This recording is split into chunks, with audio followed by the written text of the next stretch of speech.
Hi, this is Professor Cordes, and this is the Week 3 overview video for English 353 Children's Literature. This week, ladies and gentlemen, we are looking at the Watsons Go to Birmingham.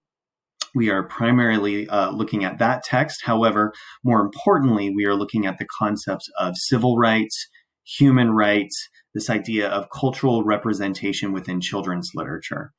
What you see in front of you is the calendar for this week.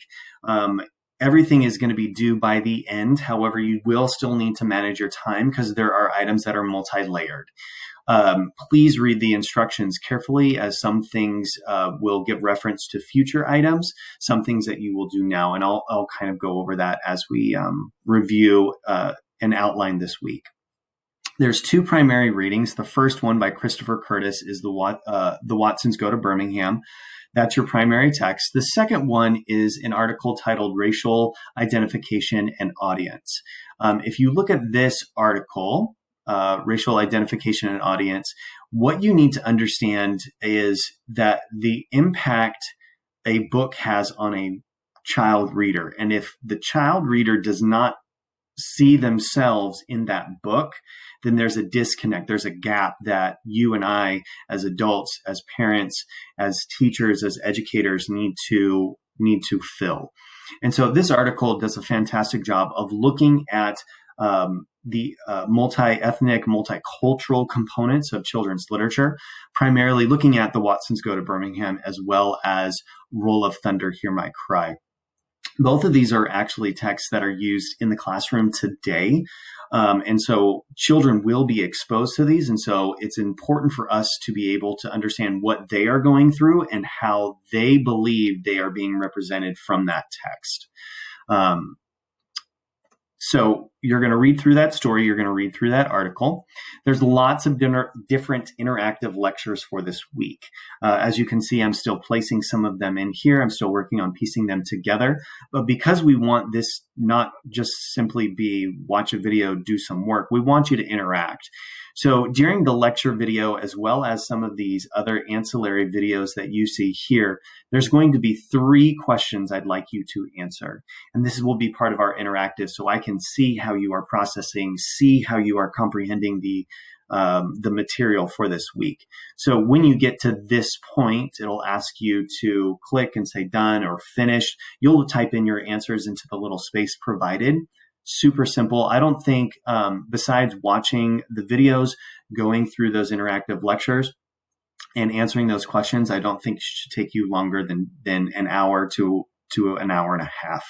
If you need to go back and review and get some of your answers put down or written down, that may take you about 2 hours altogether. But all of this is extremely important for us as identifying those voices, as identifying those characters, that cultural representation in children's literature. For this, you're also taking a moment. We've got your first close reading assignment essay for this week. It says our first essay in English 353 is a close reading. Now, you have done the close reading before in small capacities.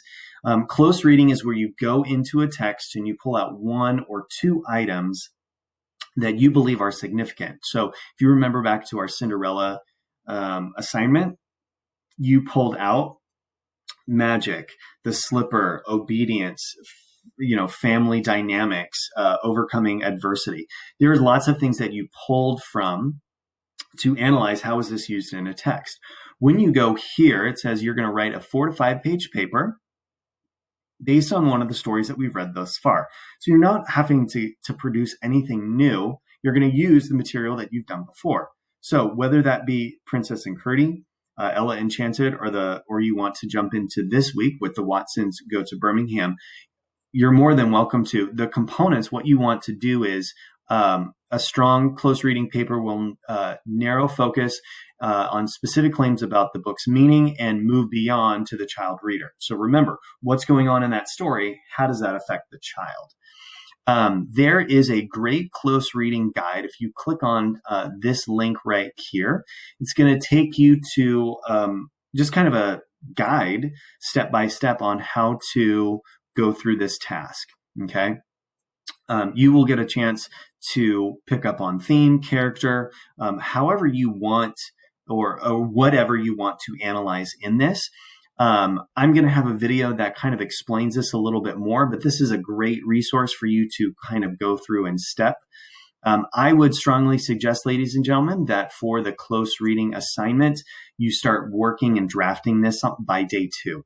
Okay, you're reading the Watsons Go to Birmingham. You're reading through those articles. You're watching those videos.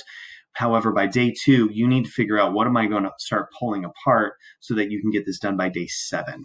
Okay, 4 to 5 page papers is the longest that we've done thus far. And so we do want to make sure that those 4 to 5 pages are quality and not simply just rehashing a story. So you can see here how this is broken down and what you are going to be graded on. Again, I'm going to have another video that discusses this assignment. So if you need more information, head over to that link in the lecture section for you right there. Okay. Besides those components of doing, watching the lectures and giving me your responses, doing your close reading essay, you're also going to be looking ahead, because on weeks 4 and 5, you'll have an illustration analysis project due. So if you in your mind need a break from those activities or doing your writing and you want to switch over to here, this is going to kind of get you in the mindset for you to move forward. Okay. 8 weeks for our course goes by rather quickly. And so we kind of want to give you a heads up. Hey, next week we're going to be working on this, and you can start to get the gears going in your head. For this, there's multi-steps to this. And again, I'll have an additional video that discusses just this assignment, but you are looking at illustrations within children's literature. The pictures, the images, the illustrations all add to the story themselves and connect with the tone of the book, the themes, even the childhood developmental stage. I mean, there's so much that children pick up on just through images alone. And so you're going to be primarily looking at that for 10 different picture books. Okay. You don't have to purchase these 10 picture books. You don't even need to have them in your grasp. If you can find them online and be able to flip through them electronically, that's another option as well. But again, I'll offer more on that there. I always get ahead of myself. But you do have an illustration analysis project that's coming up, so you can start to work on that. Last but not least, of course, there is the reading journal. The reading journals are collected at the very end. This is always a good way for you to kind of help detox and process and kind of unload all the information that you've been learning for this week. So there's lots of questions that correspond to the interactive lecture questions. So both of those can correspond together. Remember that this is a half page to a page response, and you're not turning this in until week 7. But this right here, there's lots of different questions that you can talk about and discuss when it comes to cultural representation, when it comes to expressing civil rights in children's literature, the idea of having voices heard so that readers are able to identify with what they hear and what they see. Okay. Please take a moment to go over and review. It does seem like a lot for this week, but if you manage your time well, it can be done successfully. Message me, email me if you have any questions or concerns. I will talk to you guys later. Enjoy your reading.